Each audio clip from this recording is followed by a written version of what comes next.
வரலட்சுமி விரதம் எப்படி உருவானதென்ற கதை தெரியுமா? மகாலட்சுமி தாயாரை இந்த விரதத்தை கடைபிடிக்க சொன்னதனால், இந்த விரதம் மிக சக்தி வாய்ந்த விரதம் என்று சொல்லப்படுகிறது. மகாலட்சுமி தாயாரை பிடிக்கும்னா லைக் பண்ணுங்க. மகாவிஷ்ணு பிடிக்கும்னா சப்ஸ்கிரைப் பண்ணுங்க. 2 பேத்தையும் பிடிக்கும்னா கமெண்ட் பண்ணுங்க.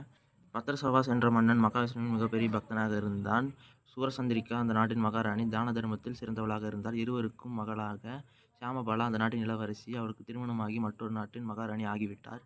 ஒரு நாள் மகாலட்சுமி தாயார் இருவரின் பக்தியை பார்த்து வரலட்சுமி விரதத்தை உபதேசம் செய்வதற்கு சுமங்கலி பெண் போல் அவதரித்து அரண்மனைக்கு வந்தார். அப்போது மகாராணி உண்டு விட்டு அமர்ந்திருந்தார். அப்போது வரலட்சுமி தாயார் அவதரித்த நாளில் இப்படி வயிறு மட்டும் உண்டு அமர்ந்திருக்கிறாயே என்று கேட்டார். வந்தது மகாலட்சுமி தாயார் என்று தெரியாமல் அவமானப்படுத்தி அரண்மனையை விட்டு வெளியே அனுப்பிவிட்டார். அப்போது தந்தையும் தாயும் பார்க்க வந்திருந்த சியாமபாலா மகாலட்சுமி தாயாரை பார்த்து, உங்களுக்கு இந்த வருத்தத்துக்கு என்ன காரணம் என்று கேட்டார்.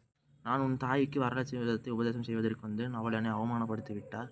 அதனால் தான் சியாமபாலா எனக்கு அந்த உபதேசத்தை சொல்லுங்கள் என்று கேட்டார்.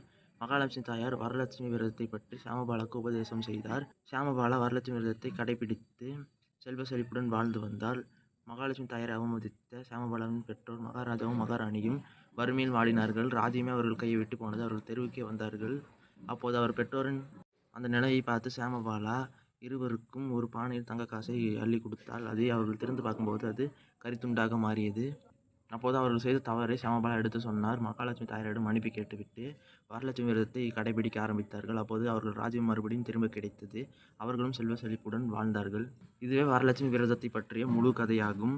இந்த கதையை பற்றி தெரியாதவர்களுக்கு இந்த வீடியோவை ஷேர் பண்ணுங்கள்.